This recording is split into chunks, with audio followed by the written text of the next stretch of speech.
কেনে যাব ধনুৰাশি জাতক জাতিকাৰ এইটো মাহ? এই মাহটো আপোনাৰ বাবে বহুত বেছি ডাইনামিক আৰু গ্ৰোথ অৰিয়েণ্টেড হয়, কিন্তু ভগৱানে আপোনাৰ ধৈৰ্য্যটো পৰীক্ষা কৰিব। মাহৰ আৰম্ভণিতে আপোনাৰ কেৰিয়াৰ ফালৰ পৰা চাবলৈ গ'লে 1 পৰা 10 আগষ্টৰ ভিতৰত আপুনি বহুত এনাৰ্জেটিক ফিল কৰিব বা নতুন কাম ষ্টাৰ্ট কৰিবলৈ বহুত এনাৰ্জি দি আপুনি ষ্টাৰ্ট কৰিব। আৰু আপোনাৰ এইটো মাহত বছ বা চিনিয়ৰ বা কোনো অথৰিটি জেগাত আপোনাৰ এপ্ৰুভেল আপুনি বহুত সোনকালে পাব আৰু আপুনি শ্বৰ্টকাট ব্যৱহাৰ কৰিবলৈ চেষ্টা নকৰিব।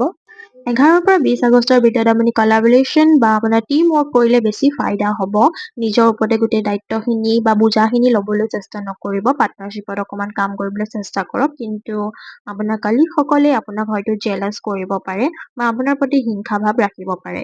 21 পৰা 31 আগষ্টত মাৰ্কিউৰী ৰেট্ৰগেড হৈছে, চ' পেপাৰ ৱৰ্ক বা ট্ৰেভেল বা মিটিংছত আপোনাৰ ডিলে হোৱা পচিবিলিটি আছে, গতিকে বেকআপ প্লেন এটা সদায় ৰখাটো জৰুৰী হ'ব।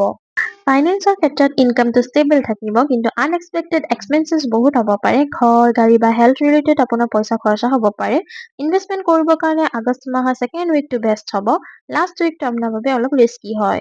কাপলছসকলৰ মাজত ৰোমেন্সটো ষ্ট্ৰং হ'ব, এস্পেচিয়েলি 8 পৰা 18 আগষ্টৰ ভিতৰত। ছিংগলসকলে হয়তো ফ্ৰেণ্ডশ্বিপৰ মাজতে ৰোমেণ্টিক টাৰ্ণ এটা পাব পাৰে, কিন্তু শ্ল'লি এপ্ৰ'চ কৰিলে ভাল হ'ব। হেল্থৰ ক্ষেত্ৰত জুপিটাৰৰ ইনফ্লুৱেঞ্চটো বহুত ষ্ট্ৰং দেখা গৈছে, গতিকে আপুনি বহুত বেছি এনাৰ্জেটিক ফিল কৰিব, কিন্তু অভাৰ কনফিডেন্সৰ চক্কৰত আহি হেল্থটো ইগন'ৰ নকৰিব। 15 আগষ্টৰ পাছত BP ফ্লাকচুৱেশ্যন, এচিডিটিৰ প্ৰব্লেম বা মাইনৰ ইঞ্জুৰি হোৱাৰ চান্স আছে, চ' কেয়াৰফুল। স্পেচিয়েলি আপুনি প্ৰতিটো কাম কৰাৰ আগতে পেপাৰ ডকুমেণ্টেশ্যন এটা ৰাখক, লাগে এইটো প্ৰপাৰ্টি ৰিলেটেড হওক, পাৰ্চনেল লাইফ হওক, কেৰিয়াৰ বা ভেৰাইকেল যিয়ে নহওক।